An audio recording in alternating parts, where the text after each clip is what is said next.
প্রিয় দর্শক, আপনাদের সবাইকে ওয়েলকাম করছি টাইলক্স সুবাসিত হাইজেনিক ক্লিনার প্রেজেন্টস ফ্রাইডে নাইটে। বরাবরের মতো আপনাদের সাথে আছি আমি রুহানি সালসাবিল লাবণ্য। ফ্রাইডে নাইটে আমি একা থাকলে তো হবে না, আমার সঙ্গে অবশ্যই একজন গেস্ট আছেন। আজকে ফ্রাইডে নাইটে যাকে আমন্ত্রণ জানিয়েছি সে মানুষ হিসেবে একেবারে সহজ এবং সরল। সে গানের মানুষ, গান নিয়েই তার বাস। চিটাগংয়ে বেড়ে উঠেছে দু চোখ ভরা স্বপ্ন নিয়ে এবং পরিণত বয়সে এসে সেই স্বপ্নগুলোকে সে পূর্ণতা দিয়েছে। এবং তার গান নিয়ে বলতে হয়, সে গান গাইলে কিন্তু আগুন লেগে যায়। এই যে রমজান শুরুর আগে ফেব্রুয়ারির 28 তারিখ পর্যন্ত যত স্টেজ শো হয়েছে, তো আমি বলতে পারি যে এবারের সিজনের সর্বোচ্চ সংখ্যক স্টেজ শো সে পারফর্ম করেছে। আমাদের সঙ্গে আছে তাসনিম আনিকা। কেমন আছো? আমি ভালো আছি। Thank you so much for beautiful introduction. এত সুন্দর করে বলেছো তুমি। Thank you so much, I am honoured. Thank you so much for coming. Thank you. তুমি মোটামুটি বেশিরভাগ শোতে তোমার একটা সিগনেচার প্যাটার্ন বা স্টাইল স্টেটমেন্ট যেটাকে বলে সেটা ক্রিয়েট করেছো। মনে হচ্ছিল যে ডানা মেলে তুমি স্টেজে উঠছো, পেছনে ডানা আছে ড্রেসের পেছনে। তো এই ব্যাপারটা একটু আমাকে বলো যে এই যে নিজের একটা স্টাইল স্টেটমেন্ট ক্রিয়েট করে ফেললে তুমি। ওয়েল, প্রথম এটার একটা শুরু আছে, প্রত্যেকটা জিনিসের একটা শুরু আছে, সেটা হচ্ছে অ্যাকসেপ্টেন্স। প্রথম যখন আমি বিভিন্ন রকমের স্টাইল করতাম, স্টেজে উঠতাম, তখন আমি সেই অ্যাকসেপ্টেন্সটা পাইনি। আচ্ছা, তখন বেশ কিছু কটু কথা শুনতে হয়েছে, সবাই এটাকে অ্যাকসেপ্ট করছিল না। সবাই বলছিল যে না, কেমন দেখা যাচ্ছে। হ্যাঁ, বিকজ বললাম না যে কোনো জিনিস সেটা যদি ইনোভেটিভ হয়, প্রথমত মানুষ সেটা অ্যাকসেপ্ট করতে চায় না, একটু সময় লাগে মানুষের চোখের অভ্যাস হবার জন্য। তো সেই ক্ষেত্রে আমি নানানভাবে আমি কখনোই থেমেছিলাম না। আমার কাছে মনে হয়েছে যে একটা আর্টিস্টকে যদি আমি অডিয়েন্স থেকে দেখতে চাই স্টেজের মধ্যে, তখন কিভাবে দেখতে চাই? আমি অবশ্যই তার গান শুনে মগ্ন হতে চাই। আমি যে সময়টুকু আসলে একটা কনসার্ট দেখতে যাই, আমি তো আনন্দ করার জন্যই যাই। তো আমি একটা আর্টিস্টকে যেভাবে দেখতে চাই আমি সেটা ইমাজিন করি। তখন আমার কাছে মনে হয় যে ওকে, যেহেতু আমি একটা আর্টিস্ট, সেই তো নিশ্চয়ই অডিয়েন্সে যে মেয়েটা আমাকে দেখবে সে যেন আমার দ্বারা ইন্সপায়ার্ড হয় এবং সেও যেন স্বপ্ন দেখে এবং তার কাছে মনে হয় যে ওকে, আমি একটা আর্টিস্টকে আমার চোখের সামনে দেখছি। শুধুমাত্র আমার আউটফিটের মধ্যেই যে আমার সব চিন্তা ভাবনা বা আমার সব অধ্যাবসায় তা নয়, আমার টোটাল পারফরমেন্সটা মিলে আমি আসলে নিজেকে প্রেজেন্ট করি। এবং আমার যে সং সিলেকশনসগুলো, আমার প্রত্যেকটা গানের সাথে আমার পারফরমেন্সটা কী হবে, আমার ব্যান্ড কিভাবে সেটাকে প্রেজেন্ট করবে, তারা কিভাবে বাজাবে, প্রত্যেকটা জিনিসই আসলে আমি খুব চেষ্টা করি যে পরিমিত রাখার জন্য। এবং তার সাথে অবশ্যই আমার লুকটা, এটাতে আমি খুব বেশি সময় দিই। আর ডানা মেলার যে কথাটা বলছি, যে প্রত্যেকটা স্টেজে আমার যে প্যাটার্নটা যেটা হয়েছে, এটা খুব সারপ্রাইজিং। আমি এক এক রকমের ড্রেস বা এক এক রকমের আউটফিট আমি বানিয়ে এনেছি এবং সেটা করে যখন শোতে যেতাম, আরেকটা ইভেন্ট যারা আমাকে নিত তারা কিন্তু আমার সেই আগের শো এর রেফারেন্সটা আমাকে দিয়ে দিত যে আপু এই যে ড্রেসটা পরেছিলেন, কাইন্ডলি এই ড্রেসটা পরেই আসবেন। সো যেটা হয় যে আমার অনেক জায়গায় কিন্তু অন রিপিট আমাকে একই আউটফিট পরে যেতে হয়েছে, বিকজ আমার আগের কোনো একটা শোজ দেখে আমাকে রেকমেন্ড করা হয়েছে যে আপনি প্লিজ এই আউটফিটটা পরে আসবেন। সো এটা খুব ভালো লাগে, কারণ একটা সময় তো আমি ফ্যাশন ডিজাইনিংয়ের সাথে ছিলাম, তো সেটা কখনো কন্টিনিউ করা হয়নি, কারণ আমি প্রফেশন চেঞ্জ করেছি, আমি মিউজিকে চলে এসেছি। তো সেই ক্ষেত্রে আমার কাছে মনে হয়েছে যে ওই যে একটু আমার এক্সপিরিয়েন্স ছিল অ্যাজ এ ফ্যাশন ডিজাইনার, আমি কিছুদিন কাজ করেছিলাম, সেটা মনে হয় আমি এখন অ্যাপ্লাই করার একটা সুযোগ পেয়েছি। আচ্ছা, একটু ফ্যাশন ডিজাইনার আনিকার গল্পটা শুনি, যে ট্রানজিশন পয়েন্টটা কেমন ছিল, সেই সময় আনিকা কি করতো, কিভাবে কাজ করতো ফ্যাশন ডিজাইনার হিসেবে? তখন অবশ্যই বয়স কম ছিল, এবং যেটা হয় যে বয়স কম থাকলে না একটা মানুষ অনেক মাল্টিটাস্কিং করতে পারে। এখন আমার কাছে খুব আফসোস লাগে যে আমি কেন এখন পারি না, এখন খুব লেজি হয়ে গেছি। তখন যেটা হতো, আমি ইউনিভার্সিটিতে পড়তাম, আমাদের ইউনিভার্সিটিতে একটা কম্পিটিশন হয়, একটা ব্যানার লাগানো হয় যে একটা ফ্যাশন হাউস আছে, সেই ফ্যাশন হাউসটার নাম ছিল সোয়েল পিক ডিজাইনার হান্ট হচ্ছে। তো আমি ছোটোবেলা থেকে পেন্টিং করতাম এবং বান্ধবীদের কাপড় চোপড় ডিজাইন করতাম। নিজের কাপড় চোপড় অভাবে ডিজাইন করা হতো না, কারণ মানে ফ্রেন্ডরা আমার উপরে খুব বেশি একটু আস্থা তাদের ছিল যে বাড়িতে যে সবাইকে সাজায় সে আর নিজে সাজার সুযোগ হয় না। একদম ঠিক বলেছো। তো যেটা হয় যে আমি ওখান থেকে ফ্রেন্ডের ড্রেস ডিজাইন করতাম, বেশ অনেকগুলো ফ্রেন্ডের ড্রেস ডিজাস্টারও করেছি। তারপর আমি গ্রেটফুল এবং আমি গ্ল্যাড যে তারা কখনোই আমার উপরে সেই হতাশটা হয়নি, তারা সবসময় আমাকে দিয়ে কিছু না কিছু করাতো, বা কোনো ড্রেস সিলেকশনের ক্ষেত্রে মার্কেটে গেলে তারা আমাকে নিয়ে যেতে পছন্দ করতো। সেক্ষেত্রে আমার ডিজাইনার সেই হান্টটাতে আমি পার্টিসিপেট করি, এবং যখন চট্টগ্রামে এই ডিজাইনার হান্টটা হয়েছিল, সো আমি সেখানের মধ্যে সেরা 8 বা 9, আমার এক্স্যাক্টলি এখনো মনে নেই, এরকম একটা পজিশন আমি পাই। তো সেখান থেকে আমাকে একটা জবের অফার করা হয় যে একটা পার্ট টাইম জব তুমি করো আমাদের সাথে। তখন আমার কাছে একদমই জগৎটা নতুন, কারণ আমি কিছুই জানি না। তো আমি ক্লাস করতাম, আমার সকাল 8টা থেকে 12টা অবধি ক্লাস থাকতো আমার ইউনিভার্সিটিতে। আমি 12টার থেকে অফিস করতে যেতাম এবং 12টা থেকে 7টা পর্যন্ত আমি সেখানে কারখানাতে অফিস করতাম। আমি কারখানার মেয়েদের সাথে বসে বসে কাজ শিখেছি, স্টোনটা কিভাবে লাগাতে হয়, আয়রন করে যে স্টোন লাগাতে হয় বা কিভাবে ডিজাইনটা করতে হয়, ব্লক প্রিন্টটা কিভাবে করতে হয়, আমি কারখানার মানুষদের সাথে বসে বসে শিখেছি। যেটা হয়েছে এই যে জিনিসটা আমার কাছে মনে হয় যে তুমি কতটুকু পড়াশোনা করে ডিজাইনিং শিখো না কেন, সেটা তো আমার হয়ে ওঠেনি। বাট আমি কিন্তু এই যে কারখানার যে শ্রমিকরা আছে আমি তাদের থেকে শিখেছি কিভাবে কি করতে হয়। এবং আমি তখন বুঝতে পেরেছি মার্চেন্ডাইজিং কি, আমি তখন বুঝতে পেরেছি একটা ডিজাইনের জন্য সুতারও প্রয়োজন, ওটারও যে একটা হিসেব রাখতে হয়, সেই বিষয়গুলো আমার তখন আইডিয়া হয়। বাট তারপর যেটা হয়, একটু অভিমান ছিল, কারণ ক্লাস আর একসাথে জব আমার আসলে হয়ে উঠতো না, যেহেতু আমি একটা বেসরকারি ইউনিভার্সিটিতে পড়াশোনা করতাম। পরীক্ষা অনেক ঝামেলা হতো। তো এরপরে আমার একটু অভিমান ছিল, আমার সাথে আমার বসের একটু ঝামেলা হয় এবং আমাকে সেখান থেকে জব থেকে আমাকে বলা হয় যে তুমি আর কন্টিনিউ করো না, যেহেতু তুমি পারছো না।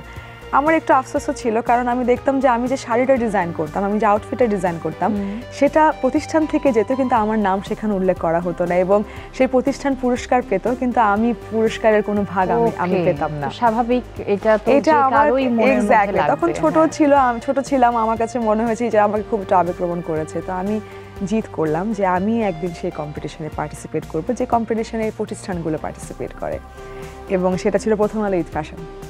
এবং আমি প্রথম 1-2 বছর সেখানে পার্টিসিপেট করতে পারি না, আমার টাকা ছিল না। আমি আমার বাবার কাছে টাকা খুঁজতাম, আমার বাবা আমাকে টাকা দিত না। তো আমি যখন 2013-তে পাওয়ার ভয়েস থেকে বের হই, আমি একটা প্রাইজ মানি পাই। সেই প্রাইজ মানি দিয়ে আমি প্রথম সেই আউটফিট 3টা বানাই এবং তৈরি করে আমি সেই কম্পিটিশনে পার্টিসিপেট করি এবং আমি সেখানে সেকেন্ড পুরস্কার পাই। এবং সবচেয়ে মজার বিষয় কি জানো, সেই সেকেন্ড পুরস্কারটা আমি আমার বসের হাত থেকেই নিই। ওকে, এটা কোইন্সিডেন্ট ছিল এক্স্যাক্টলি। সো এইটা, এবং যখন উনি আমাকে পুরস্কারটা উঠিয়ে দিচ্ছিলেন, তখন উনি আমাকে বলছিলেন যে আবার জয়েন করো। আমি তখন বললাম যে এখন আমি আমার নিজের প্রতিষ্ঠানে করব। যে কোনো সিচুয়েশন জয় করার জন্য আমাকে কনফিডেন্স দেয় সিল্কোর সিল্ক অ্যান্ড শাইন, যাতে আছে আর্গান অয়েল ও ওট প্রোটিনের গুডনেস, যা আপনার চুলকে রাখে হেলদি অ্যান্ড শাইনিং। গানের মানুষ গান নিয়ে সেগমেন্ট থাকবে না, সেটা তো হতেই পারে না। সো এখন তোমাকে আমি একটা মিউজিক শোনাবো, সেই মিউজিক শুনে তোমাকে গেস করতে হবে এটা কোন গান।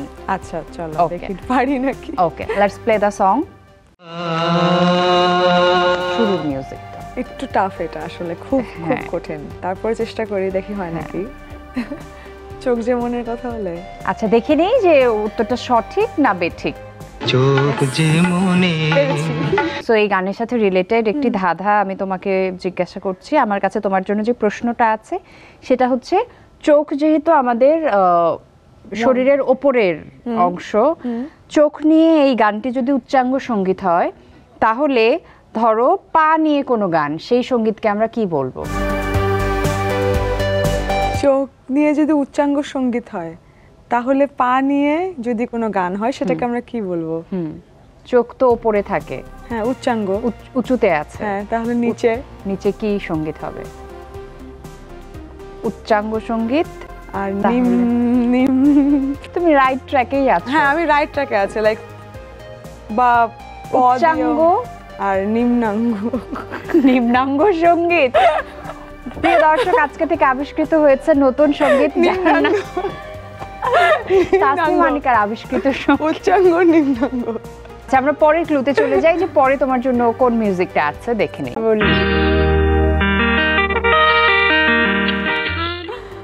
না, এটা আমার জন্য আসলে ডিফিকাল্ট ছিল, এটা আমি শুনে এই গানটা আমার গেস করা পসিবল ছিল না। আচ্ছা, যাই হোক, তুমি একটা পেরেছো।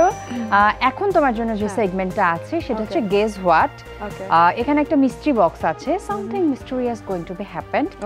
সারফেসে দুটো পাঞ্চ করা আছে, যে কোনো পাঞ্চ দিয়ে তুমি হাত ভেতরে দিয়ে টাচ করে তোমাকে গেস করতে হবে এটার ভেতরে কি আছে।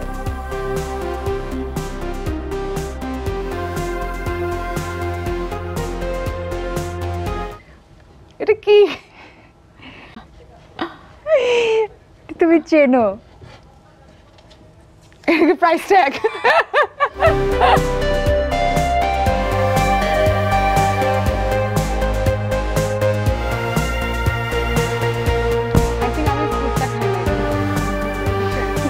তুমি বলেছো বাঙ্গি, আচ্ছা আমি তোমাকে দেখাই এটা কি, আমি তোমাকে দেখাই।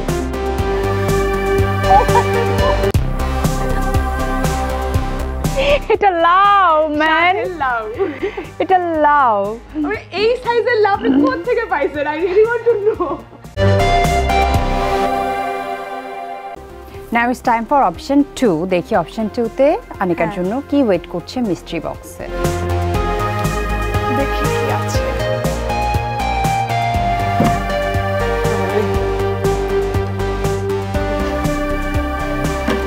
হ্যাঁ এটা তো লাউ। এটা লাউ? হ্যাঁ এটা সাদের লাউ, এটা তো লম্বা। এই যে দেখে তো, দেখো তো, দেখো তো।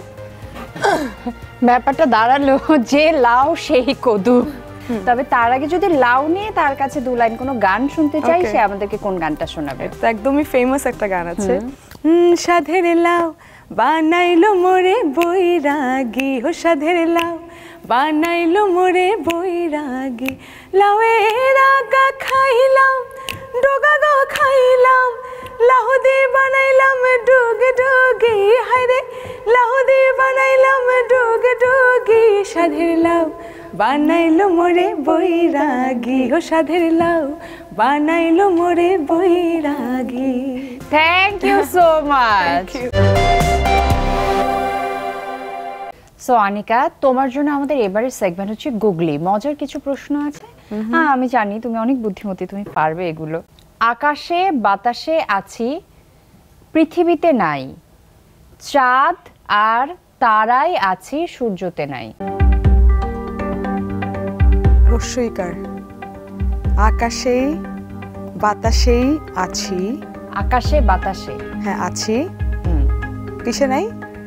পৃথিবীতে নাই। পৃথিবীতে নাই, পৃথিবীতে নাই। আকাশে আছে, তালিবস্য বাতাসে। এ রাইট ট্র্যাকে আছো, আরেকটু ট্রাই করো। আরো ইজি। আকাশে, হ্যাঁ সে বাতাসে আছি। আকা, হ্যাঁ আকার। ইয়েস। আমি থাকি জলে, তুমি থাকো ডালে, তোমার আমার দেখা হবে মরণের পরে। আমি থাকি জলে, তুমি থাকো ডালে, ডালে, তোমার আমার দেখা হবে। মানে মাছ কি বোঝানো হচ্ছে? হ্যাঁ মাছ, ফিশ কারি। মাছ ঠিক আছে, মাছের সাথে আরেকটা। মরিচ। ইয়েস, মাছ আর মরিচ। দেখি না বলছিলাম পারবে। Thank you so much. তোমার জন্য পারছি। পৃথিবীর মতো গোল কিন্তু পৃথিবী নয়, পাতার মতো সবুজ কিন্তু পাতা নয়, রক্তের মতো লাল কিন্তু রক্ত নয়। বলো তো দেখি উত্তরটা কি? এটা ইম্পসিবল। এটা পসিবল। হ্যাঁ এটা খুব ইজি। তুমি মানে it's a colour, it's a green, এটা বোঝা যাচ্ছে। সেটা সবুজ কিছু কিন্তু গোল কিছু। সবুজ গোল তুমি পেয়েছো। হ্যাঁ আর হচ্ছে আরেকটা ক্লু আছে, রক্তের মতন লাল, ভিতরটা তার মানে হচ্ছে লাল। এটা তরমুজ। ইয়েস। সকালে জন্মলাভ, বিকালে মরণ, তার অভাবে সর্বজীবের বিফল জীবন। I don't know about this. This is so me. Because আমি সকালবেলা ঘুম থেকে উঠে অনেক ফুরফুরে থাকি, বিকালের মধ্যে রিপ্রেসড হয়ে যাই। সো এই গুগলির উত্তর হচ্ছে তাই। এটা আমি। সো এইটার অ্যানসার হচ্ছে সূর্য। ও রাইট। এটাও ইজি ছিল, এটা তোমার পারা উচিত ছিল। হ্যাঁ, whatever. Thank you so much, তুমি দারুণ পারফর্ম করেছো থ্যাংক ইউ, গুগলিতে। Thank you. শিয়া বাটার ও ভিটামিন ই সমৃদ্ধ লিলি গ্ল্যাম বিউটি সোপ আপনার ত্বককে রাখে প্রাণবন্ত ও স্নিগ্ধ। Lily, always beautiful. তোমার জন্য এবারের সেগমেন্ট হচ্ছে র‍্যাপিড ফায়ার। আমি কিছু প্রশ্ন করব, তুমি ঝটপট উত্তর দেবে, আর তুমি যদি চাও যে একটু এলাবোরেট করে দেবে তাহলে আমাদের একটু বেশি ভালো লাগবে। ওকে। ছেলেবেলায় তাসনিম আনিকা কখনো কিছু চুরি করেছে? না, কখনো না। কারো মনও চুরি করনি? মন চুরি আসলে করেছি নাকি জানি না, বাট ওভাবে মনে হয় করতে পারিনি, না হলে তো তাসনিম আনিকা সিঙ্গেল হতো না। তার মানে তুমি এখন সিঙ্গেল? হ্যাঁ। ওকে। আচ্ছা মাসুদ কি ভালো হয়েছে? মাসুদ ভালো হয়ে গেছে, কিন্তু তাসনিম আনিকা খারাপ হয়ে গেছে। আমার কিচ্ছু বলার নাই, কিচ্ছু বলার নাই।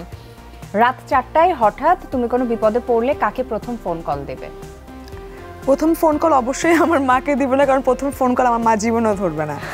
সেই ক্ষেত্রে যেটা হবে সেটা হচ্ছে গিয়ে আমি আমার ফ্রেন্ডদেরকেও ফোন করে দেখতে পারি, বাট ওরা জানে যে আমি এমনি সবসময় বাকওয়াস কথা বলার জন্য ফোন করি রাতে, তো ওরাও ফোন ধরবে না।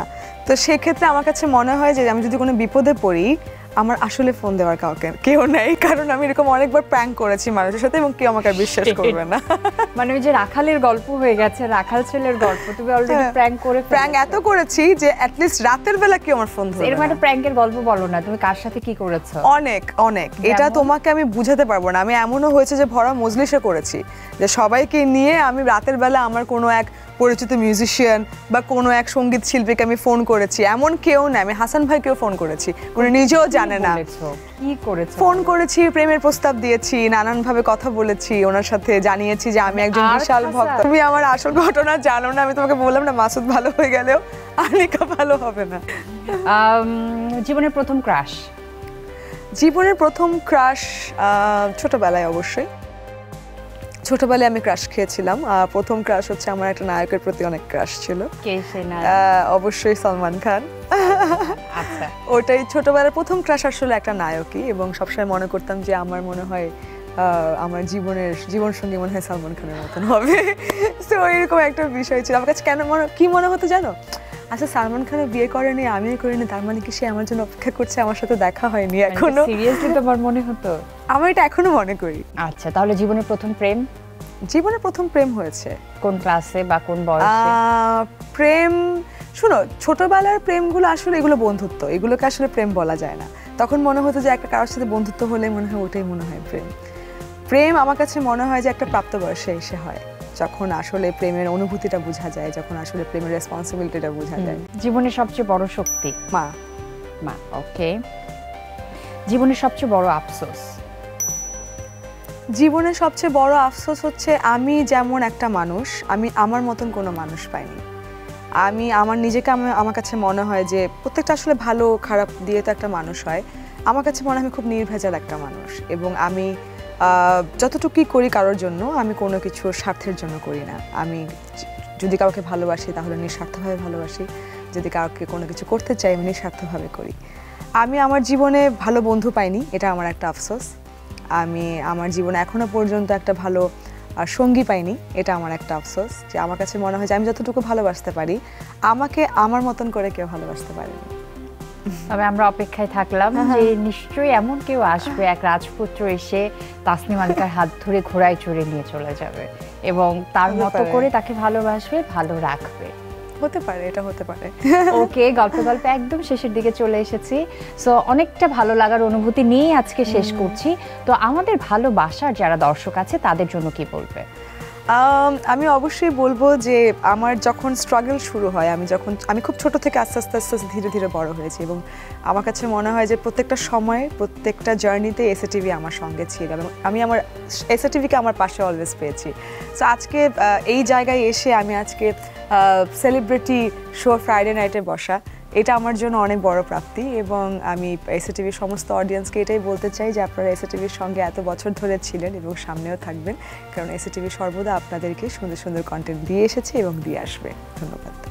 Thank you so much Tasnim Anika, তুমি আজকে দারুণ পারফর্ম করেছো। তোমার জন্য আছে অথেন্টিক কসমেটিক ব্র্যান্ড হার্লেন স্টোরের পক্ষ থেকে গিফট হ্যাম্পার। আমার বিগ ফ্যান অফ হার্লেন, এবং আমি অনেকক্ষণ যাবত আছি তোমার সাথে কথা বলতে বলতে প্যাকেটের দিকে তাকাচ্ছিলাম যে তুমি তো কখন আমাকে হ্যান্ড ওভার করবে।